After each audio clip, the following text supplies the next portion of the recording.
इंतज़ामिया ने जो दरख्वास्त दी वो इन्फेक्शस डिजीज़ कंट्रोल एक्ट के तहत मुल्तान की इंतज़ामिया ने इस जलसे की इजाज़त देने से इनकार किया, जिसके बाद वहाँ ताले तोड़े गए और बलवा किया गया, अहलकारों को मारा पीटा गया, नक्शे अमन अमन किया गया, सरकारी अमलाक को नुकसान पहुँचाया गया, जिसकी वजह से वहाँ शरपसंदों के ख़िलाफ़ 16 MPO के तहत कार्रवाई हुई। अपने वर्कर्स को उन्होंने डंडे तकसीम किए,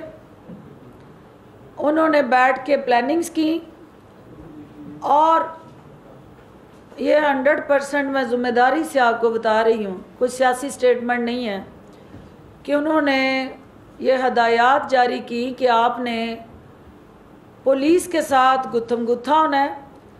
और उन डंडों से पुलिस वालों को लहूलुहान करना है। और इस तरह के मौक़ में फिर शरपसंद अनासर फ़ायदा उठाते हैं। किसी भी दूसरे सान्या मॉडल टाउन को होने से रोकने के लिए यह अशद ज़रूरी था कि पुलिस को रिस्ट्रेन किया जाए, रुकावटें जो है उनको ये कहा जाए कि आपने माप के आगे नहीं आना। किसी ने जलसे की इजाज़त नहीं दी थी, सिर्फ पुलिस को ये अहकाम दिए गए थे कि आपने इनके रास्ते में नहीं आना,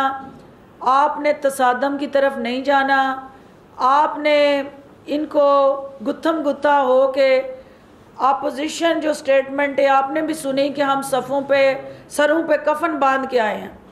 तो वो कफन उन्होंने अपने लिए नहीं बांधे थे, वो कारकुनान को पहनाने के लिए लाए हुए थे। तो हमने उनकी हिकमत अमली से